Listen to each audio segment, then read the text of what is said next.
मोहतरम सामीन, अस्सलामु अलैकुम वरहमतुल्लाहि वबरकातुहू। मैं उम्मीद करती हूँ कि आप सब खैरियत से होंगे। आज की इस वीडियो का मौजू कुरान पाक की अज़मत है। आज जो हम अपनी ज़िंदगी में इतने परेशान हैं, इतनी मुश्किलात में घिरे हुए हैं, इन मुश्किलात का हल ढूंढने के लिए हम मुख्तलिफ़ लोगों से रब्ता करते हैं। बहुत से लोगों को अपने दुखड़े सुनाते हैं, ज़हनी सुकून हासिल करने के लिए डॉक्टर से रब्ता करते हैं, साइकेट्रिस्ट के पास जाते हैं। इन सब मुश्किलात का हल तलाश करने के लिए अल्लाह और उसके नबी ने जो हमें तरीक़ा बताया है, हम उसे छोड़कर दुनिया से मदद के तलबगार हैं। इन सब मुश्किलात का हल अल्लाह और उसके रसूल ने कई सौ साल पहले ही हमें वाज़िया कर दिया था, लेकिन हम ही भूले बैठे हैं। जबकि हमारी सब मुश्किलात का हल, हमारा ज़हनी सुकून कुरान मजीद में मौजूद है। आइए मैं आपको एक मुख्तसर सी कहानी के ज़रिए कुरान पाक की अज़मत व अहमियत समझाने की कोशिश करती हूँ। एक बूढ़ी औरत मस्जिद के सामने भीख मांगती थी।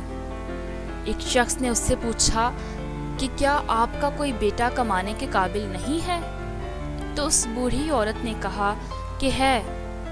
तो फिर आप यहाँ क्यों भीख मांग रही हैं?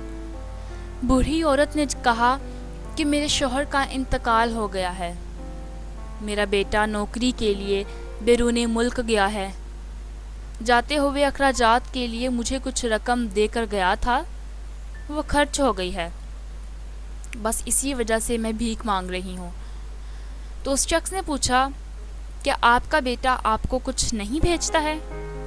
बूढ़ी औरत ने कहा, मेरा बेटा हर माह रंग रंग कागज़ भेजता है, जिसे मैं घर के दीवार में चिपका देती हूँ। वो शख्स उस औरत के घर गया और देखा कि दीवार पर बैंक के 60 ड्राफ्ट चिपका कर दिए गए हैं। हर ड्राफ्ट 50,000 रुपये का था। तालीम याफ्ता ना होने की वजह से वो औरत नहीं जानती थी कि उसके पास कितनी दौलत मौजूद है। उस शख्स ने उसे ड्राफ्ट की अहमियत समझा दी तो वो औरत बहुत खुश भी हुई और हैरान भी और परेशान भी हुई कि दौलत होते हुए भी वो भीख मांग रही थी।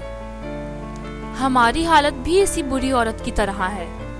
हमारे पास कुरान मजीद है और हम उसे अपने मुंह से चूमते और माथे पर लगाकर अपने घर में रखते हैं, लेकिन हम उसका फ़ायदा सिर्फ उस सूरत में उठा सकेंगे जब हम उसे पढ़ेंगे, उसके मायने और तफसीर को समझेंगे और उसको अपनी अमली ज़िंदगी में लाएंगे। तब ही इंशाल्लाह हमारी दुनिया और उसके बाद की ज़िंदगी दोनों बेहतर होगी। हमारी तमाम मुश्किलात का हल भी मिल जाएगा। हमारे पास बहुत बड़ा खजाना मौजूद है, लेकिन हमारी जहालत की वजह से उसमें छुपे इनामात से आज हम सब महरूम हैं। अल्लाह पाक हम सब को कुरान पाक की अज़मत को समझने की तौफीक अता फरमाए। आमीन या रब्बुल आलमीन। जैसा कि अब इस बूढ़ी औरत को पता था कि जो बेटा उसको रंगारंग कागज़ भेज रहा है वो कीमती हैं, तभी वो उन्हें दीवार में चस्पा कर देती थी। अब हमारी हालत भी इसी बूढ़ी औरत की मानद है। हमें पता है कि कुरान मजीद अल्लाह की तरफ से नाजिल होने वाली कीमती किताब है, इसीलिए हम इसे संभाल कर एक ऊंचे और पाक मुकाम पर रख देते हैं, लेकिन हम उसे पढ़ना गवारा नहीं करते। हम उसकी कुरान पाक की अहमियत और अज़मतों को जान नहीं पा रहे, कुरान पाक से अफादियत नहीं हासिल कर पा रहे। मेरी बस यही दुआ है कि अल्लाह पाक हमें कुरान की अफादियत को सही मायनों में समझने की तौफीक अता फरमाए। मैं आप सबसे गुजारिश करती हूँ कि इस वीडियो को ज़्यादा से ज़्यादा शेयर करें, ताकि लोग गलत रास्तों को छोड़कर सही रास्तों में अपनी मुश्किलात का हल तलाश करें। आज की ये वीडियो आपको कैसी लगी कमेंट करके लाजमी बताएं, और मज़ीद अच्छी वीडियोस को सुनने के लिए मेरे चैनल को सब्सक्राइब कर दें। अपनी दुआओं में याद रखें। अल्लाह हाफिज़।